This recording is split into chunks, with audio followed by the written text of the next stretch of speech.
অসীম সরকার তো উল্টা পাল্টা কথা বলছে।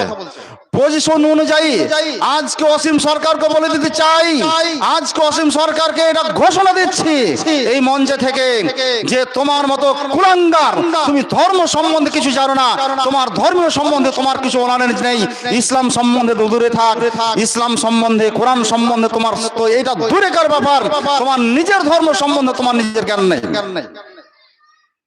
তোমার ধর্মেও যেমন বলা হয়েছে ত্রিবিদ নরক সদং দারাম দশম মাত্তুম কামা ক্রোধস্থতা লোভস্থতা দৈত্রিতং দশক দশম মাত্তুম কামা ওই নামা ও কালিকে দক্ষিণামা শরিঙ্গদামা ভক্তনামা ও শরিঙ্গদামা। তোমার বেদের আলোচনা তিনটা বিষয়ে মানুষ যদি সুষ্ঠুভাবে জীবন যাপন করে তবে তার পরলৌকিক জীবন সুখী হবে। সত্য কথা বলতে হবে, চুরি করতে হবে না, অন্যায় ভাবে কাউকে হত্যা করতে হবে না। আর তুমি ইসলামের উপরে অপবাদ লাগিয়ে তুমি বলেছো কোরআন নাকি এটা বলে অমুসলিমদেরকে যেখানে পাও সেখানে বন্দি করো আর তাদেরকে নির্মম ভাবে হত্যা করো, এটা অপবাদ লাগানো হয়েছে।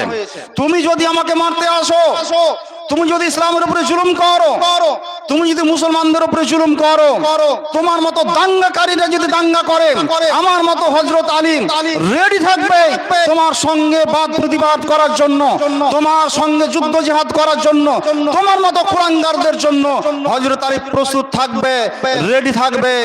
এটাই আল্লাহ তাআলা বলেন।